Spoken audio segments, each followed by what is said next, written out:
Women's का world cup भी हुआ था बिल्कुल। और मैं गया था। हाँ हाँ, मैं वुमेन टीम के साथ गया था इंडिया। हाँ जी, वो 12 में 2016 16। और वहाँ पे जो हमारे साथ हुआ था ना, आज मैं दे ही देता हूँ आपको खबर। बताएं। हम छुप के गए थे बसों में, हमें दिल्ली एयरपोर्ट पे 6 घंटे रोका गया और हमें वहाँ से रात में ट्रैवलिंग कराई गई। 3 बसों में, किसी को नहीं पता था किस बस में हमारी बेटियां बैठी हुई हैं, मतलब हम लोग जो बैठे हुए हैं। और जहाँ पे हम ठहरे थे ना, वो कोई होटल नहीं था, वो स्टेडियम के बाहर जिस तरह अकेडमी नहीं होती, स्टेडियम के बाहर कमरे थे। वो कमरे ऐसे थे जिसपे अलमारियां, जब हम पहुंचे तो लग रही थी। अच्छा। अलमारियां भी नहीं थी। और सुबह जब हमने नाश्ता करा ना, तो हमें मना किया गया था पाकिस्तान क्रिकेट बोर्ड की तरफ से कोई शिकायत नहीं मिलनी चाहिए। और हम किस तरह रहे थे ये हम ही जानते हैं। और एक दिन डेव रिचर्डसन आ गया, वो हमारे साथ ठहरा, पहले रनिंग करी शाम में हमारे साथ, क्योंकि मेरे साथ खेला हुआ था। जब सुबह उसने नाश्ता देखा ना, वो उठ के भाग गया। उसने बोला कि आप लोग यहाँ कैसे ठहरे हुए हो? तो मैंने आस्क बीसीसीआई जिन्होंने ठहराया। और रात को फायरिंग की आवाज़ें आती थी, इतनी सिक्योरिटी थी हमारे उसमें अकेडमी में, उसके बाद भी फायरिंग की आवाज़ें आती थी। और हमारी बच्चियाँ डरती थी सुबह कि सर सुना था आपने रात भर फायरिंग? तो मैंने बेटा मैं तो उठा हुआ था। ये हालत थी। उसके बाद भी हमने कभी आज तक ये बात नहीं बोली। एक तो मुझे साल पता करना है, साल कौन सा था? 2016 में एक तो बीसीसीआई के अंडर आ चुका था, विमेंस क्रिकेट के नहीं आया था, 2014 के बाद आया, आ गया था। तो उन्होंने कहा कि क्या था, क्या भुवनेश्वर बेसिकली क्या है, मैंने नहीं वो टूर्नामेंट क्या थी मुझे नहीं, उन्होंने टूर्नामेंट का जिक्र नहीं बताया, उन्होंने बस ये बताया कि हम भुवनेश्वर गए थे। मुझे भी बहुत बताया सारी अच्छा वो नहीं, बट मुझे ये नहीं समझ आया कि भुवनेश्वर जो है वो भुवनेश्वर जो है वो है उड़ीसा में, कटक पे गए होंगे सर, मैंने बारामती। हाँ जो भी है। हाँ। नहीं, उन्होंने बताया कि दिल्ली एयरपोर्ट पे लैंड होने के बाद 6 घंटे दिल्ली एयरपोर्ट पे रोका गया, फिर 3 बसें निकली। क्या दिल्ली से भुवनेश्वर बस में गए थे?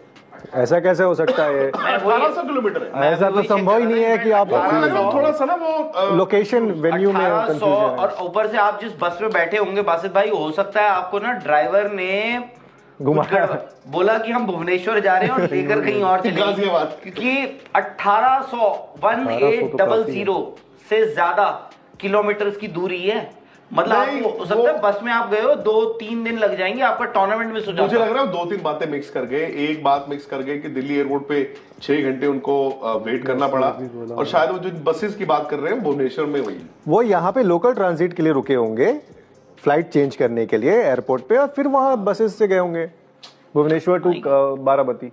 ये बट मैं बात हूँ, उन्होंने बोला कि उस वक्त पाकिस्तान क्रिकेट बोर्ड ने कहा था कि ये सारे मुद्दे बिल्कुल नहीं बोलने, चुपचाप, पर उनको बोलना चाहिए था, इंप्रूवमेंट हो जाती ना यार। हो सकता है इंटरनली बोर्ड को बताया भी हो, बोलना चाहिए था।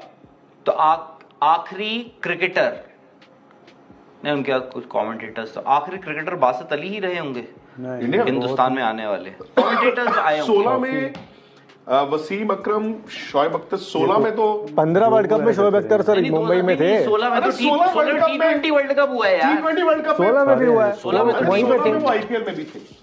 वर्ल्ड T20 के बाद आईपीएल हुआ था, वो कोलकाता नाइट राइडर्स के साथ थे। आई थिंक वो मैं आपको बताता हूँ, 16 वर्ल्ड T20 में आपको याद है मेरा एक शो था उनके साथ लाइव, आप वहां से बॉम्बे बैठे हुए थे। हाँ वही कर और अचानक से वो फ्रेम में उनके कोई आ गया था और वो गायब हो गए थे स्टार के स्टूडियो में। मैं वहां था, नहीं मैं वहीं था, मैं वहां की सही कहानी। हल्ला मचा, फिर उन्होंने मुझे रात को 1 बजे बताया कि, मैंने कहा क्योंकि सब डर गए थे, बॉम्बे था कि कोई ऐसी, उसके बाद उन्होंने मुझे फोन करके बताया कि ऐसा कुछ नहीं था, वो स्टार के जहां पे स्टूडियो के नीचे कोई मंदिर था छोटा सा, और उन्होंने कहा कि क्योंकि कैमरामैन ने कहा यहीं पे कुर्सी लगा लो, तो जो मंदिर के वो जो केयर टेकर वगैरह थे वो आ गए थे, तो कहते मैं एकदम। तो दोस्तों, जैसा कि आप लोगों ने देखा कि बासित अली ने ये बहुत बड़ा इल्ज़ाम लगाया पहली मरतबा एक टीवी पे आके। उन्होंने कहा कि 2016 में हम इंडिया गए थे, मैं वुमेंस टीम के साथ गया था एज अ कोच, और वर्ल्ड कप के मुकाबले होने जा रहे थे, तो वहाँ पे इंडिया ने हमें जो है ना एक होटल की बजाय, एक रेस्ट हाउस के बजाय जो है ना एक ऐसी जगह पे हमें वहाँ पे कर दिया कि बिल्कुल कोई सहूलियात फैसिलिटीज़ नहीं थी, और वहाँ पे विवन रिचर्ड सर आके और उसने हमें ये बताया कि आप लोग इधर रह कैसे रहे हो। मतलब हमारे साथ बहुत बुरा बर्ताव किया गया था। रात को वक्त फायरिंग शायरिंग की आवाज़ें भी आ रही थी, जिससे प्लेयर्स जो थी वो लड़कियां वो डरी हुई थी, सहमी हुई थी। तो क्या इसकी बात में कोई सच्चाई है? ये आप लोग इसके बारे में क्या जानते हैं?